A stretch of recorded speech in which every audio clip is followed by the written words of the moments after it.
आज आप लोगों ने भी पढ़ा होगा, बड़ा खुलासा हुआ और दिल्ली पुलिस ने अपनी चार्जशीट में 6 खिलाड़ियों और 9 अन्य लोगों की गवाही और साक्ष्यों के आधार पर चार्जशीट में भाजपा सांसद और कुश्ती संघ के अध्यक्ष बृजभूषण सिंह पर यौन उत्पीड़न का, स्टॉकिंग मतलब पीछा करने का, इंटिमिडेशन मतलब धमकाने और डराने का गंभीर आरोप तो लगाया ही है, साथ ही मुकदमा चलाने और दंडित करने की आवश्यक कार्रवाई कराने का कोर्ट से आह्वान किया है।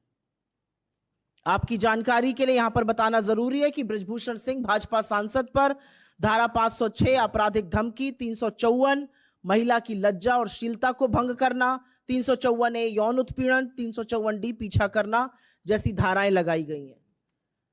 पुलिस ने अपनी चार्जशीट में बृजभूषण सिंह को कोर्ट बुलाकर ट्रायल शुरू करने और विटनेसेस जो इसमें मेंशन्ड है उनको बुलाकर मुकदमा शुरू करने की पैरवी की है।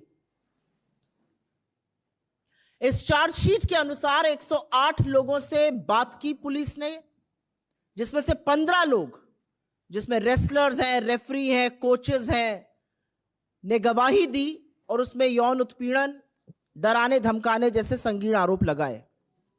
लेकिन विडंबना सबसे बड़ी यह है कि दिल्ली पुलिस की चार्जशीट उन्हीं लोगों के बयानों, उन्हीं लोगों की गवाही पे आधारित है जिन्होंने एग्जैक्टली ये सेम आरोप, एग्जैक्टली ये सेम गवाही सरकार द्वारा गठित ओवरसाइट कमेटी के सामने भी लगाई थी। आपकी याद ताजा करने के लिए बता दूं कि जनवरी 2023 में सरकार ने एक 6 सदस्यीय ओवरसाइट कमेटी गठित करी थी, जिसकी अध्यक्षता उत्कृष्ट मुक्केबाज श्रीमती मैरी कॉम ने करी थी।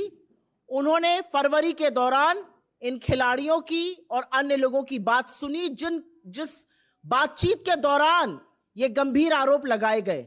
लेकिन अप्रैल 2023 में जब इस ओवरसाइट कमेटी ने स्पोर्ट्स मंत्रालय में अपनी रिपोर्ट प्रस्तुत करी, रिपोर्ट पेश करी, सबमिट करी, तो उसमें उन्होंने बृजभूषण सिंह के खिलाफ उठे आरोपों पर मानो आंख मूंद ली, एक आपत्ति नहीं जताई और पुलिस कार्रवाई तक की कोई मांग नहीं की। और जैसा कि सर्वविदित है, कोई कार्रवाई ना होने पर, ओवरसाइट समिति से पूरी तरह से विश्वास हिल जाने पर खिलाड़ी साक्षी मलिक, विनेश फोगट, संगीता फोगट, बजरंग पुनिया जैसे खिलाड़ी वापस जंतर मंतर पर आकर मजबूर हुए कि वो फिर से प्रदर्शन करें अपनी जायज मांगों को लेकर। और उस दौरान उनको गालियां दी गई, उनके साथ हाथापाई की गई, उनको सड़कों पे घसीटा गया, उनके सीनों को रौंदा गया। और यहां तक कि जब उन्होंने थक हार कर अपने मेडल गंगा में बहाने की बात करी तो इस सरकार ने अपील नहीं करी कि ऐसा ना किया जाए। पर क्या अब चार्जशीट में संगीन आरोप आने के बाद, साक्ष्यों के आधार पर बनी इस चार्जशीट के बाद भी सरकार मौन रहेगी? क्या अभी भी प्रधानमंत्री कुछ नहीं बोलेंगे? क्या अभी भी महिला बाल विकास मंत्री स्मृति ईरानी अपना मुंह तभी खोलेंगी जब राहुल गांधी के खिलाफ विश्व गलना रहेगा? क्या खेल मंत्री अनुराग गोली मारो ठाकुर तभी नारे लगाएंगे जब दिल्ली में दंगे कराए जाएंगे? इस चार्जशीट पर कोई कुछ नहीं बोलेगा। क्या अभी भी संरक्षण बृजभूषण शरण सिंह को दिया जाता रहेगा? क्योंकि असलियत यह है कि अगर जरा सा भी नैतिकता, रत्ती भर नैतिकता इस सरकार में, इस देश के प्रधानमंत्री में, इस देश के गृह मंत्री में, भाजपा के अध्यक्ष में होती तो संरक्षण बेटियों को मिलता, बेटियों के खिलाफ अपराध करने वाले आरोपी को नहीं। लेकिन यह देश भी देख रहा है और यह देश देख रहा है कि कैसे लगातार, नॉट वंस नॉट ट्वाइस, एक बार नहीं, 2 बार नहीं, लगातार भारतीय जनता पार्टी नेताओं, सरकार और प्रधानमंत्री का संरक्षण आरोपी को मिलता है इस देश की बेटियों के विरुद्ध। तो इस मंच से हमारे प्रधानमंत्री से बहुत ही चंद कुछ सवाल हैं। हमारा पहला सवाल तो वही है जो यह सवाल पूरा देश सोच रहा है। महिला खिलाड़ियों के खिलाफ यौन शोषण के मामले पर प्रधानमंत्री चुप क्यों हैं? उन बेटियों के मामले पर जिनको उन्होंने अपने घर की बेटी कहा, उन खिलाड़ियों के मामले पर जिनके साथ उन्होंने फोटो खिंचवाने में मिनट भर भी देरी नहीं करी, प्रधानमंत्री इस पर मौन क्यों है? प्रधानमंत्री अपने चहेते सांसद ब्रजभूषण सिंह को पार्टी से कब निकाल फेंकेंगे? यह सवाल आज देश पूछ रहा है।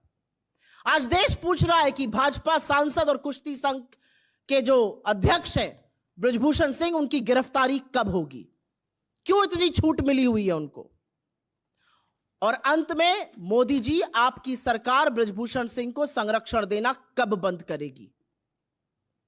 बिकॉज यहां पर वस्तुतः स्थिति यह है कि यहां पर देश का विपक्ष आपसे सवाल नहीं पूछ रहा है।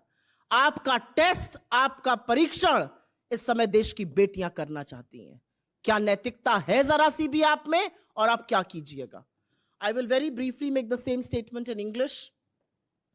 In a huge revelation that we all woke up to, and something that one has known about, the Delhi police has filed its charge sheet, and in its charge sheet, on the basis of evidence and allegations made by some of India's most decorated athletes, referees, coaches,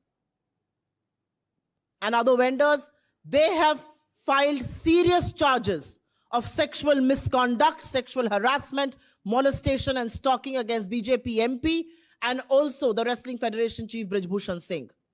The charge sheet invokes Section 506, criminal intimidation, Section 354, outraging modesty of a woman, Section 354, sexual harassment, 354D, stalking. The police has, of course, asked the court to summon Brajbhushan Singh for trial and has asked witnesses to be called in for questioning as well. According to this charge sheet, 108 people were investigated and questioned, 15 of whom, which includes India's most decorated athletes, referees, coaches, all corroborated the allegations that were made. It is, however, indeed very, very ironical that the charge sheet is based on exactly the same allegations that were raised before the oversight committee set up by the government. If you remember, in January 2023, the government set up a 6-member oversight committee headed by Mary Kom.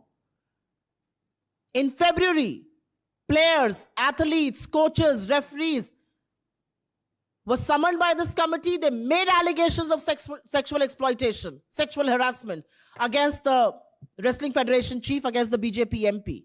But in April 2023, when the Oversight Committee submitted its report, it may have raised questions on the functioning of the federation, but kept absolutely quiet on allegations of sexual misconduct, sexual exploitation, did not raise any red flags, and did not even recommend a police probe.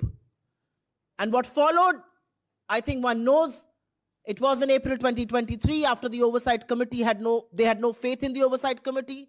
They had no faith of an investigation. India's most decorated athletes returned to Jantar Mantar to carry on with their protest, asking for their rights, speaking against exploitation.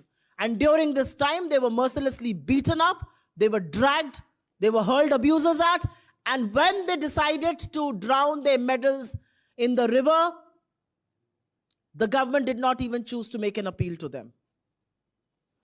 And which is why I think the most important factors that come to question today is, will the government continue to remain quiet? Will the Women and Child Development Minister Smriti Irani only speak when she's spewing venom against Rahul Gandhi? Will she turn a blind eye to very grave charges being made in this charge sheet? Will Sports Minister Anurag Golimaro Thakur come out in the open and say a word of solidarity with the athletes? I also think the moral bankruptcy of this government, of the Prime Minister, of the Home Minister, of the BJP, its chief JP Nadda, is on test. Will Brajbhushan Singh continue to be the member of parliament for the BJP? And will the BJP not once, not twice, but repeatedly continue to offer political patronage, protection, and support to the perpetrator of the crime here and not the women? And from this platform, we are only asking 4 questions of the Prime Minister. Why is Prime Minister Modi conspicuously silent on charges of sexual exploitation against one of his own members of parliament being labeled by decorated athletes who he called his own? When will the Prime Minister and the BJP President throw Brajbhushan Sharan Singh out of the Bharatiya Janata Party? When will the MP and the Wrestling Federation chief be arrested? And when will your government, Mr. Prime Minister, stop giving political patronage to perpetrators of crime against women? You and your government are on test here. Not by India's opposition, but India's daughters. And you will have to respond.